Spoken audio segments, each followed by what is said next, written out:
মাননীয় স্পিকার, আপনাকে ধন্যবাদ। আমি শ্রদ্ধা রেখেই বলতে চাই, মাননীয় সংসদ সদস্য বয়সে আমার বড়, তিনি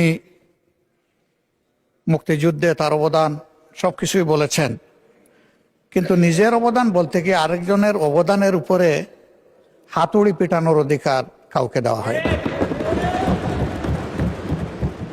তিনি পার্সোনালি আমাকে হার্ট করেছেন।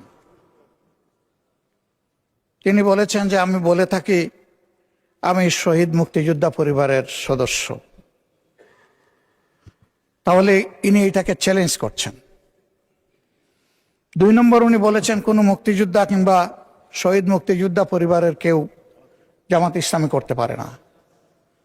তাহলে উনাকে জিজ্ঞেস করে করা লাগবে? এটি আমার নাগরিক অধিকার। আমি কোন দল করব, কোন আদর্শ আমি অনুসরণ করব, এর উপর হস্তক্ষেপ করার ন্যূনতম কোনো অধিকার রাষ্ট্র কিংবা সংবিধান কাউকে দেয়নি। আমি এটার তীব্র নিন্দা জানাই। আমার আইডেন্টিটি নিয়ে প্রশ্ন করা হয়েছে, এটা গুরুতর অপরাধ করেছেন উনি।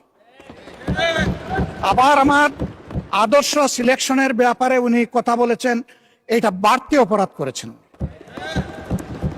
আমি অনুরোধ করব মাননীয় স্পিকার, তার এই অসংসদীয় অংশটা এখান থেকে যেন এক্সপাঞ্জ করা হয়। শেষে গিয়ে উনি আমরা খোলা মনে এই সংসদকে ফাংশনিং করার জন্য বর্তমান জ্বালানি অব্যবস্থাপনা সংকট যেটাই বলি, সেইটার ক্ষেত্রে আমরা এগিয়ে এসেছিলাম। খোলা মনে কথা বলেছি, নোটিশ নিয়ে আলোচনা হয়েছে এবং পরের দিন এসে মাননীয় প্রধানমন্ত্রী একটা প্রস্তাব দিয়েছেন, আমরা সাথে সাথে এটা গ্রহণ করেছি। তিনি এইটাকে শেষ পর্যন্ত কনক্লুশন টানলেন কি দিয়ে? হ্যাঁ, যার মগজ যেরকম তার কনক্লুশন হবে সেটা।